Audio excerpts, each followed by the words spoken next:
ஆச்சாள்புரம் சிவலோக தியாகராஜ சுவாமி கோவில் வைகாசி விசாக பெருவிழா கொடியேற்றம்.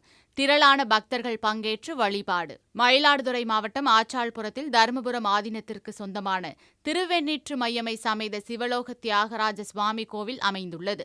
தேவார பாடல் பெற்ற இக்கோவில் திருஞான சம்பந்தர் துணைவியாருடன் சிவஜோதியில் ஐக்கியமான தலமாக திகழ்கிறது. இதனால் இக்கோவில் சுவாமியை வழிபடுபவருக்கு முக்தி வேறு கிடைக்கும் என கூறப்படுகிறது. இத்தகைய சிறப்புமிக்க கோவிலில் வைகாசி விசாக பெருவிழா மற்றும் தோத்திர பூர்ணாம்பிகை உடனாகிய திருஞான சம்பந்தர் திருக்கல்யாண திருவிழா கொடியேற்றம் இன்று நடைபெற்றது. கொடியேற்றத்தை முன்னிட்டு சுவாமி அம்பாள் மற்றும் திருஞான சம்பந்தர் பஞ்சமூர்த்திகளுடன் கொடிமரம் அருகே எழுந்தருள தர்மபுரம் ஆதீனம் கட்டளை விசாரணை. அண்ணாமலை தம்பிரான் சுவாமிகள் முன்னிலையில் கொடிமரத்திற்கு சிவாச்சாரியார்கள் சிறப்பு அபிஷேக ஆராதனைகள் நடத்தினர். தொடர்ந்து பஞ்சமி திதி புனர்பூச நட்சத்திரத்தில் காலை 10 மணிக்கு கடக லக்னத்தில் கொடிமரத்தில் ரிஷப கொடி ஏற்றப்பட்டு மகா தீபார்த்தனை காண்பிக்கப்பட்டது.